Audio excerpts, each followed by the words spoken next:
बीस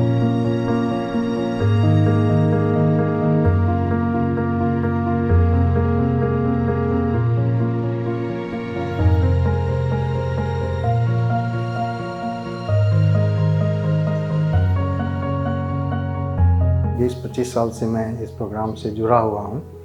क्योंकि पहले क्या था, टीबी हो गया मतलब आपका जीवन ख़त्म। 99 2000 के आसपास की बात कर रहा हूँ मैं।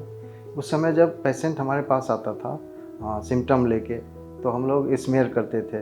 एक्सरे की भी फैसिलिटी उतनी नहीं थी। यदि स्मीयर में ट्यूबरकुलोसिस बैक्टीरिया का पहचान हुआ तो हम लोग एटीटी चालू कर देते थे।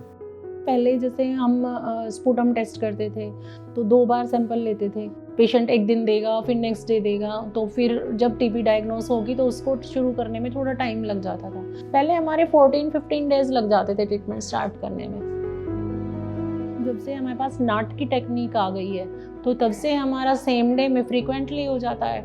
अर्ली डायग्नोसिस हो जाता है, तो अर्ली डायग्नोसिस होगा तो अर्ली ट्रीटमेंट मिलेगा, तो पेशेंट उतना जल्दी ही हम डिटेक्ट कर पाएंगे टीबी के लिए। ट्रूनेट एक देखिए बहुत ही इजी ऑपरेटिंग सिस्टम है, जिसमें कि हम टीबी के डायग्नोसिस भी कर लेते हैं और रेसिस्टेंट का भी पैटर्न को पता कर लेते हैं। सिर्फ टीबी के लिए नहीं डायग्नोसिस कर रहे हैं हम लोग, रिफाम्सिन रेसिस्टेंट, आइनेस रेसिस्टेंट, फ्लोरोक्विनोन रेसिस्टेंट, मतलब जो हमारा प्राइमरी ड्रग है और सेकेंडरी ड्रग है उसके रेसिस्टेंट को भी हम लोग डिटेक्ट शुरुआती दिनों में ही कर लेते थे। आपका ट्रूनेट, सीवीनेट, एलपीए जो मोलिकुलर टेस्ट है, इसके बदौलत हम टीबी के मरीजों के जीवन को 60-70% हम बचाने में सफल हो रहे हैं।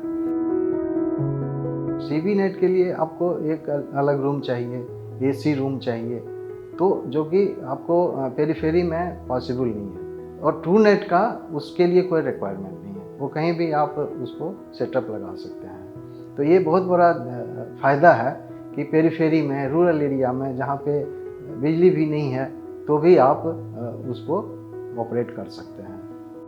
आप सीवीनेट की बात करें तो सीवीनेट के लिए सैंपल देने आएगा, फिर रिपोर्ट लेने आएगा, फिर उसका डॉट सेंटर जो उसके घर के बगल में ही है, फिर वहाँ पे वो ट्रीटमेंट चालू होगा। अभी क्या है, ट्रूनेट के होने की वजह से वो वहीं पे घर के पास ही वो ट्रूनेट का इन्वेस्टिगेशन कर रहा है, वहीं पे डायग्नोसिस हो रहा है, रेसिस्टेंट पैटर्न भी पता चल रहा है और वहीं पे वो उसका इलाज भी तुरंत चालू हो रहा है। एक पेशेंट कम से कम 15 पेशेंट को इन्फेक्ट करता है, तो वो चीज़ें हम वहीं पे कट कर रहे हैं, क्योंकि डोर स्टेप पे उसको सुविधा मिल रहा है, तो हमारा जो मरीज़ का एक्सपोजर है वो कम हो गया है। तो इसकी वजह से हम इस बीमारी को फैलने से रोकने में मदद मिल रहा है। जो पहले शुरुआती दिनों से और अब तक में हम देखें तो काफ़ी चेंजेस तो आए ही हैं, क्योंकि पहले हम क्या करते थे, बच्चों को ही दवाई देते थे प्रिवेंशन के लिए। अब तो अडल्ट में भी सबको दे रहे हैं, तो टेस्टिंग में भी बढ़ा है कि अडल्ट की टेस्टिंग हो रही है, अडल्ट को भी फैमिली प्रिवेंशन मिल रहा है, तो वो फैलाने से रोकेंगे, तो ये सबसे अच्छा कदम है। दूसरा क्या है कि हम अर्ली डिटेक्ट कर पा रहे हैं। अब एक्सरे की फैसिलिटी हमारे पास है, पेशेंट को फूड बास्केट की फैसिलिटी है, तो उनको पैसे भी मिल रहा है, डीबीटी भी हम दे रहे हैं, टेस्टिंग भी उनकी बढ़ गई हैं, तो सब चीज़ें तो बेटर हैं पहले से। India's TB response has evolved over the years. From 1960 to 2000, we predominantly relied on passive case finding, which means patients or individual, when they feel sick, they come to a hospital facility and then you diagnose them and treat them for TB.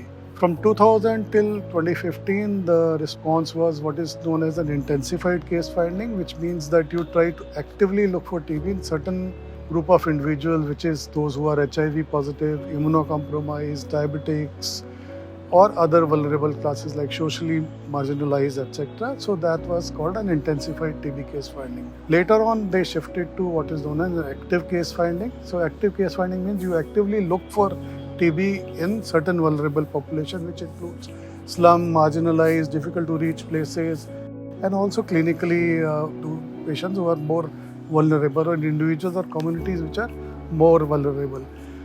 Having said that, now also there is a thinking moving towards what is known as a population level active case screening or screening population for TB. So when you move towards elimination, you tend to find TB amongst the community members, treat them so that you are able to eliminate the chain of transmission.